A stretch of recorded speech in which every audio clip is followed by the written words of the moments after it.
Do you find this sound relaxing and calming? What about this?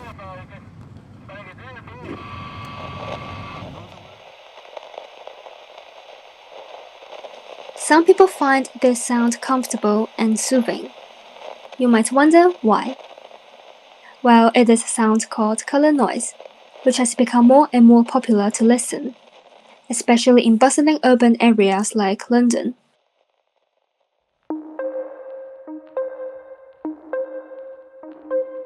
You have probably heard of white noise, such as sound from a fan, radio or television static, hissing radiator, or humming air conditioner.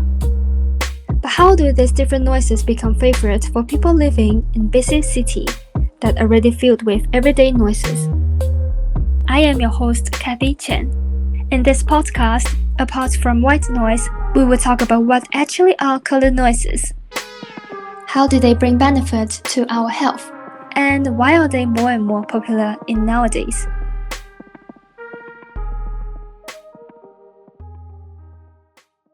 Let me first distinguish the term noise. This is Mercedes Afoinian, a neurologist who had her PhD study about color noises. Sometimes all these stochastic or random sounds are called noise, but unwanted environmental sounds are also noise, or unwanted environmental sounds that are higher than, for example, 85 decibel, the sounds that seem to be harmful to human. This sound can physically harm our ears and sometimes annoy us. However, when our favorite music plays, our brains synchronize with it, influencing our brainwaves and also making us to feel relaxed or excited. Brainwaves are like electrical signals that our brain use to communicate. They can be thought of as different types of rhythms or patterns of brain activity that happen when we are thinking, feeling, or sleeping. Each type of brain wave has a different frequency, which is measured in hertz. So we have delta waves, and the frequency band is between 0.5 hertz to 4 hertz. And delta waves are the slowest brain waves and happen when we are sleeping. After that is theta waves, and the frequency band is between 4 to 8 hertz. And we have alpha waves, and the frequency band is between 8 to 13 hertz. And they are seen when we are relaxed but awake, like when, for example, we are daydreaming or meditating. After that, we have beta waves. Frequency band is between 13 to 30 hertz. Basically, these are faster brain waves that happen when you are awake, alert, or doing activities like problem solving, or you are focusing on a specific task. And the final waves are gamma waves. The frequency band is between 30 to 100 hertz. And these are the fastest brain waves and are associated with high level information processing, like when you are learning something new or having an aha moment. Mercedes tell me that the most popular color noises that is studied in neuroscience is white, pink, and brown. Where pink noise, it sounds something like this.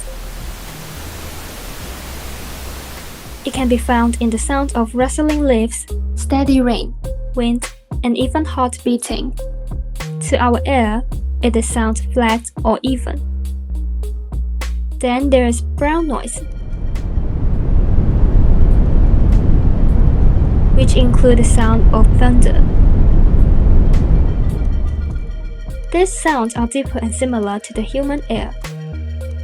According to the Federal Standard Telecommunication Glossary from the United States, noises like white, pink, blue, and black are defined by the energy of the sound signal over various frequencies. So colored noises are popular because they have huge applicability. So when you look at the frequency distribution of colored noises, you will see that some of the frequencies have less power than other frequencies. When you plot or when you look at frequency distribution of white noise, you see that all the frequencies, doesn't matter it's 20 hertz or 20,000 hertz, they all have the same power, which is not the same case with pink noise. In pink noise, you see that the lower frequencies are louder than higher frequencies. And for example, in brown noise, lower frequencies are even higher than pink noise, and higher frequencies are more or less the same as pink noise. That is why white noise, for example, is sharper, because we normally hear the higher frequencies louder. Not necessarily because they're loud, we hear them louder. And lower frequencies, we hear them softer. That's why white noise is sharper and pink noise is softer than white noise, and brown noise is softer than pink noise, because their low frequency or low frequency bands are louder. That's why they are way softer to human ears. Listening to these noises can help some people sleep better and longer by inducing low frequency brain waves. That was delta, if you remember. And delta is associated with deep sleep state.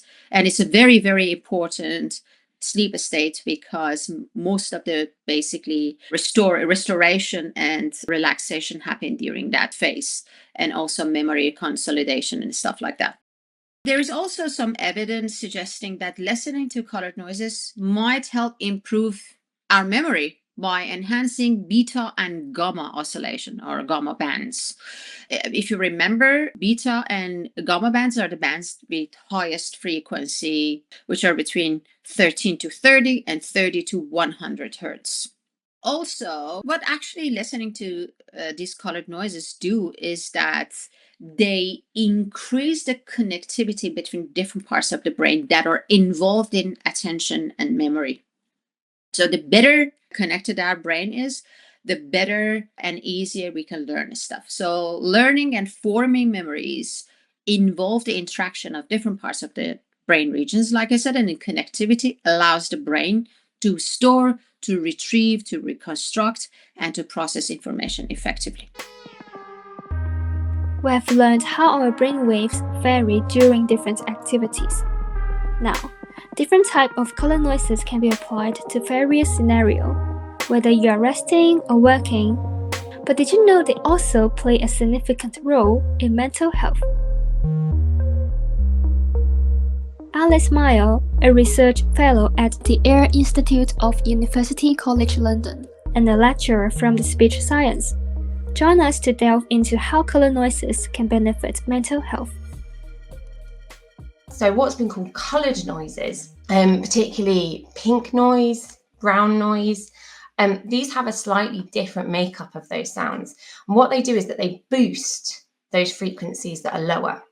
So they have a slightly lower pitch. And for me, to pink noise, the lower these lower pitches are louder, and it sounds to me a bit like gushing water. So if I'm listening to sort of a stream from far away. Brown noise is more like if you're sort of hearing a waterfall, or for me, it sounds very like the wind. So there's a sort of bit of a pattern there. It's a bit lower.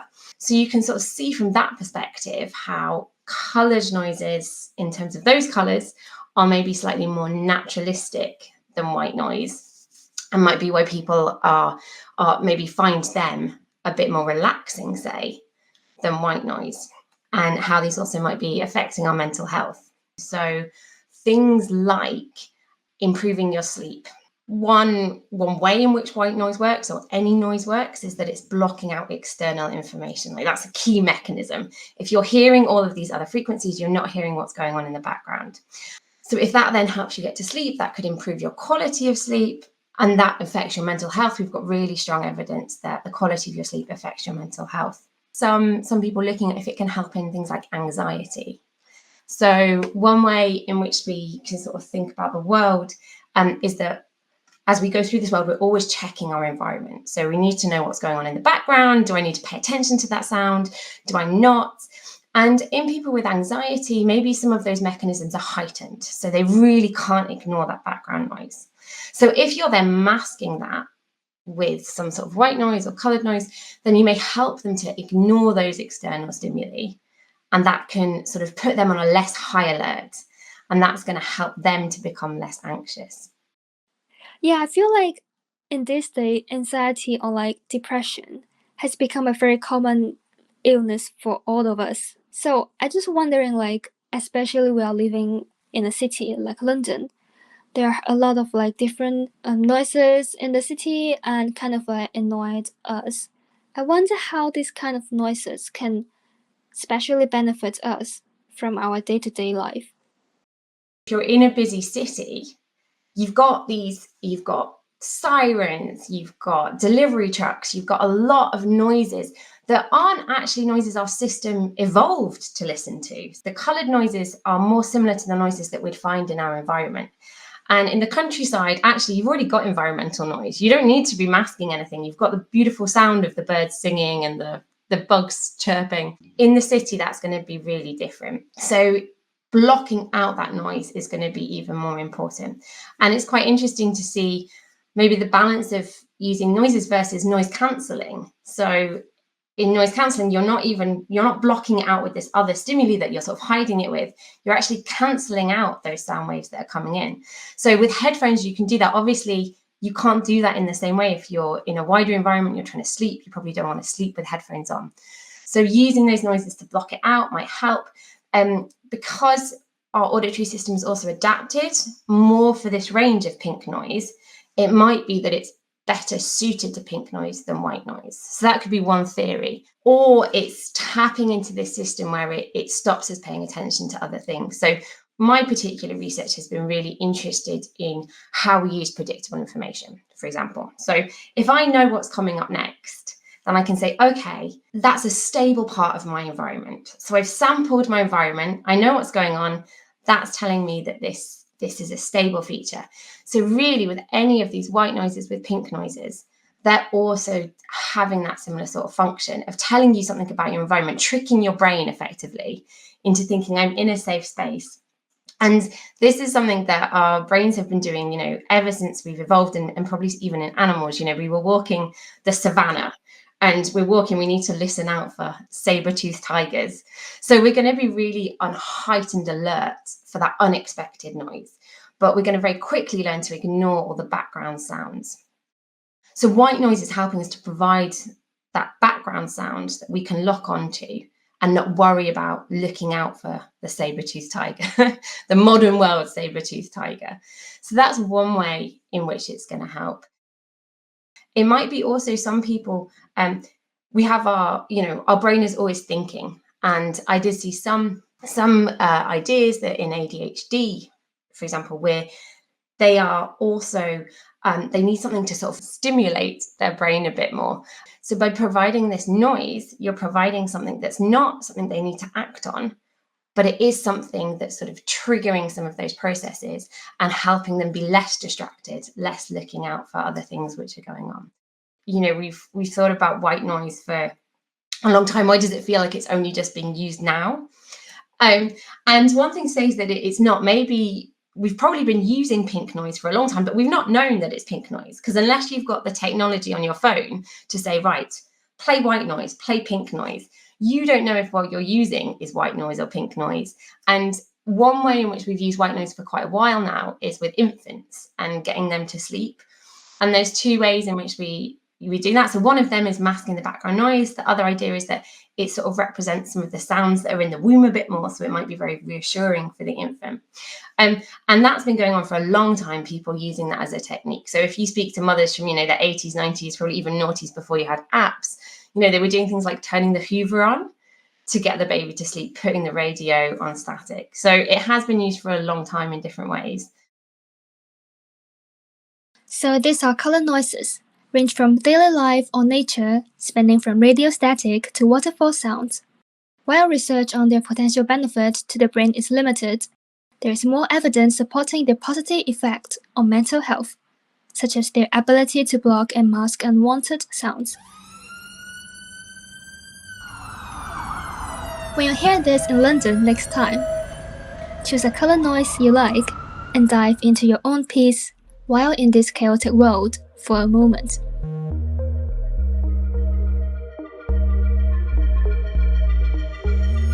I am Kathy, and thank you for listening to this podcast.